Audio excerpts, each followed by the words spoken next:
اعوذ باللہ من الشیطان الرجیم بسم اللہ الرحمن الرحیم۔ سورہ الجمعہ کی آیت نمبر 2 میں اللہ سبحانہ وتعالیٰ کا کیا کہنا ہے؟ هو الذی، ہوا کیا ہے؟ ذرا غور کریں، ہوا دیکھیں کیا جو موجود ہے اور کرتے جائے تو جو موجود ہے اور کرتے جائے وہ وجود جو ہے، یہ وجود جو ہے یہ کیا؟ الذی، یہی وہ ذات ہے۔ کون ذات؟ اللہ۔ ہوا الذی، ہوا ہی اللہ کی ذات ہے، اللہ ہے۔ آگے کیا ہے؟ بعث فی الامین رسولا، بیس کیا تھا امین میں ایک رسول، منہم، انہی سے۔ اور جب بیس ہوتا ہے تو کیا کر رہا ہے؟ یتلو، تلاوہ کر رہا ہے، یعنی پوری ترتیب کے ساتھ، حکمت کے ساتھ اللہ کی آیات کو کھول کھول کر واضح کر رہا ہے۔ وہی علیہم آیات ہی، ان پر اس کی آیات جو ہیں، اسی کی آیات کھول کھول کر پوری ترتیب کے ساتھ واضح کر رہا ہے۔ اور نتیجہ کیا نکلتا ہے؟ وہ یزکیہم، ان کا تزکیہ ہو رہا ہے، ان کو بالکل خالص بنا رہا ہے، ان کے اندر سے گندگیاں نکال رہا ہے، خالص اللہ کا غلام بنا رہا ہے۔ جیسے آپ کے وجود کے اندر ایک عضو ہوتا ہے، جیسے مشین کے اندر پرزا ہوتا ہے، جب پرزا پرفیکٹ ہو جائے، مشین کے اندر فٹ ہو جائے تو پھر وہ مشین ہے، اس کا اپنا کوئی وجود نہیں، بالکل ایسے ہی خالص بنا رہا ہے۔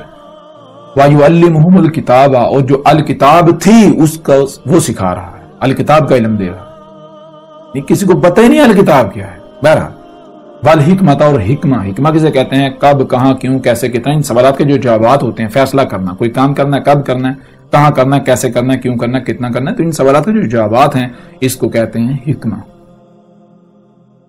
اور آگے وَإِن كَانُوا مِن قَبْلُ لَفِي ضَلَالٍ مُبِينٍ، یہ ہے اصل بات، وہ یہ ہے کہ اللہ یہ کہہ رہا ہے وا اور ان، اگر کانو قدر میں یہ بات کر دی گئی کہ ہو رہے ہیں، کیا ہو رہے ہیں؟ من قبل، اس سے پہلے، لفی، ان کے لیے کیا ہے؟ وہ کس میں ہیں؟ ان کے لیے ہے کہ وہ میں ہیں ضلال مبین، 100% ہر لحاظ سے کھلم کھلا گمراہیوں میں۔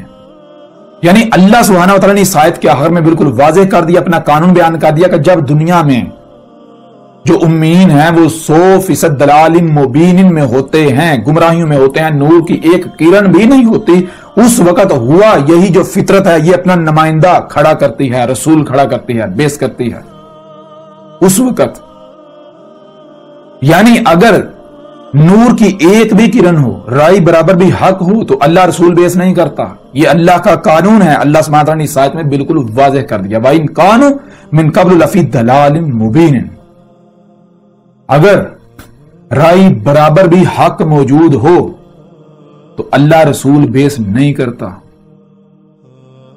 اگر نور کی ایک بھی کرن ہو تو اللہ رسول بیس نہیں کرتا، اللہ اسی وقت رسول بیس کرتا ہے جب 100% گمراہیاں ہوتی ہیں، نور کی ایک کرن نہیں ہوتی۔ میں اب آپ سے سوال کرتا ہوں کہ اللہ اوپر آسمانوں پر ہے، یہ کن کا عقیدہ و نظریہ ہے؟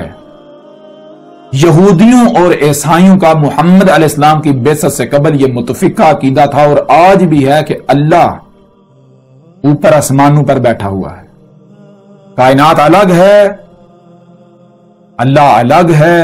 یہودیوں اور عیسائیوں کا یہ عقیدہ تھا، مشرکین عرب کا یہ عقیدہ تھا کہ زمین جیسے پلیٹ ہوتی ہے، 7 تہہ در تہہ پرتیں، یہ 7 زمینیں ہیں اور 7 آسمان ان کے گرد یہ گیسوں کے ساتھ یہ جو ہے 7 آسمان ہیں، اور ان 7 آسمانوں کے اوپر تخت لگا ہوا ہے، اس تخت کے اوپر اللہ بیٹھا ہوا ہے، وہ تخت کیا؟ وہ عرش ہے۔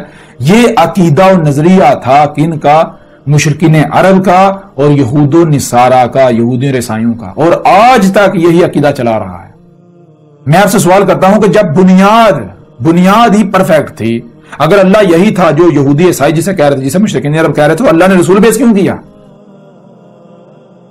کیوں؟ اللہ خود اس قرآن میں کہہ رہا ہے کہ اللہ اپنے قانون کے خلاف ہی نہیں کرتا۔ جب اللہ کا قانون ہی ہے کہ اللہ رسول سے دوسرے کو بھیجتا ہے، جب ضلال مبین میں ہوتے ہیں امین، تو پھر یہ کیسے ہو گیا کہ اتنے بڑے موضوع کے اوپر بنیاد میں وہ بالکل حق پر تھے، اللہ کے بارے میں بالکل ان کا عقیدہ و نظریہ حق تھا، اور اللہ نے رسول بیس کر دیا؟ کیسے ہو سکتا ہے؟ اگر تو وہ حق پر تھے، اللہ آسمانوں پر تھا، وہ حق پر تھے، تو اس کا مطلب یہ ہے کہ محمد اللہ کا رسول تھے ہی نہیں، محمد اللہ کا رسول تھا ہی نہیں۔ اور اگر محمد اللہ کا رسول آپ تسلیم کرتے ہیں تو اس کا مطلب یہ یہودی اور عیسائی جو اس وقت عقیدہ پایا جاتا تھا وہ بالکل باطل و بے بنیاد تھا، اس میں حقیقت بالکل نہیں تھی۔ اور یہی تو پورے قرآن کو اٹھا کر دیکھیں، محمد علیہ السلام نے کیا کہا؟ محمد علیہ السلام نے کہا اللہ اکبر۔ اللہ اکبر کے الفاظ پورے قرآن میں آپ کو نہیں ملیں گے، یہ تو محمد علیہ السلام نے کہا اللہ اکبر۔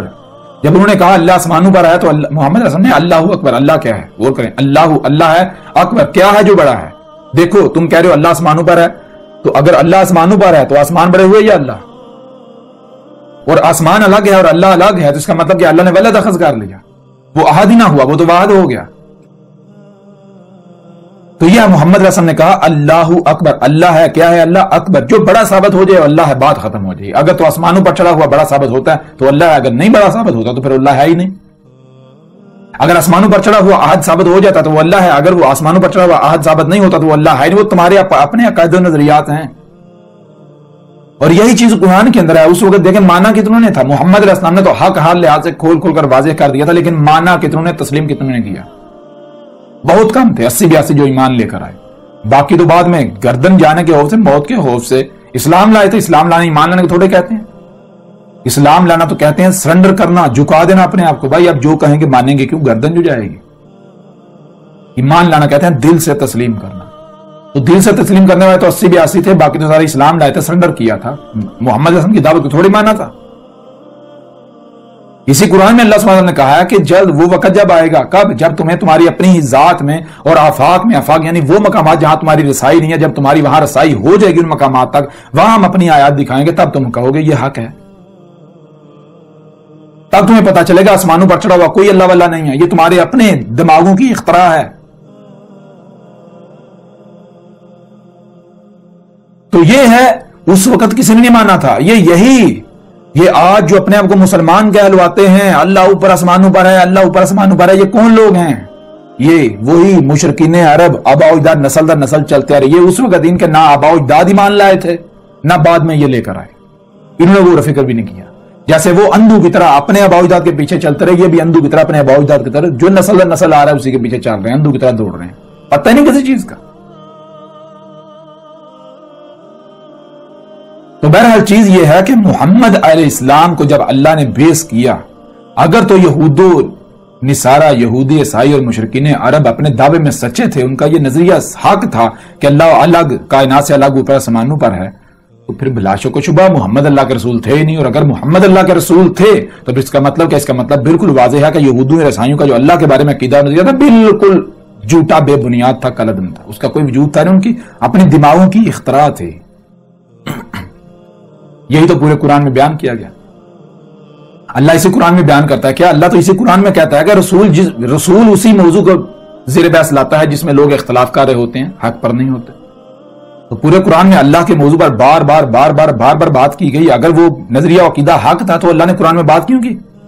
اگر قرآن میں کسی موضوع پر بات ہو رہی ہے تو اس کا مطلب یہ بالکل واضح ہے کہ اس لیے بات ہو رہی ہے کہ لوگ جو عقیدہ نظریہ لے کر بیٹھے ہوئے ہیں اس کا حقیقت کے ساتھ کوئی تعلق نہیں، قرآن اس کا رد کرتے ہوئے جو حق ہے وہ واضح کر رہا ہے۔ لیکن کوئی بھی نہیں جو ماننے کو تیار ہو، کوئی بھی نہیں جو غور و فکر کرے، جو سارے کے سارے اندھے بنے ہوئے ہیں۔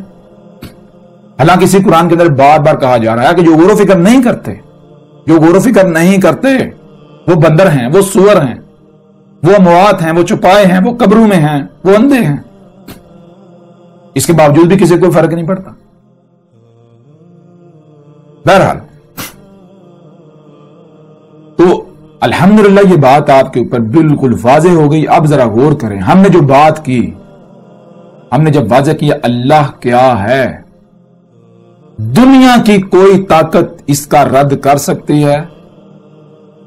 اب ذرا غور کریں، جب جو کچھ بھی نظر آ رہا ہے یہ اللہ ہی کا وجود ہے، تو جو چھیڑ چھاڑ کر رہے ہیں پہاڑوں میں، زمین میں، موسموں میں، یہ چھیڑ چھاڑ کس کے ساتھ ہو رہی ہے؟ کیا یہ اللہ کی آیات نہیں ہے؟ یہ اللہ کے ساتھ دشمنی نہیں کی جا رہی؟ یہی تو پورے قرآن میں بار بار کہا گیا کہ یہ جو تم اللہ کی آیات کے ساتھ چھیڑ چھاڑ کر رہے ہو، ان کا قذف کر رہے ہو، پہلی قوم نے بھی یہی کیا، یہ اللہ سے دشمنی کر رہے ہو۔ عقل کیندو اللہ تھا، یہ اللہ ہے، بچو اس سے۔ تم اللہ سے دشمنی کر رہے ہو، بچو۔ لیکن کوئی بھی نہیں، ہے نہیں جو سننے کو تیار ہو۔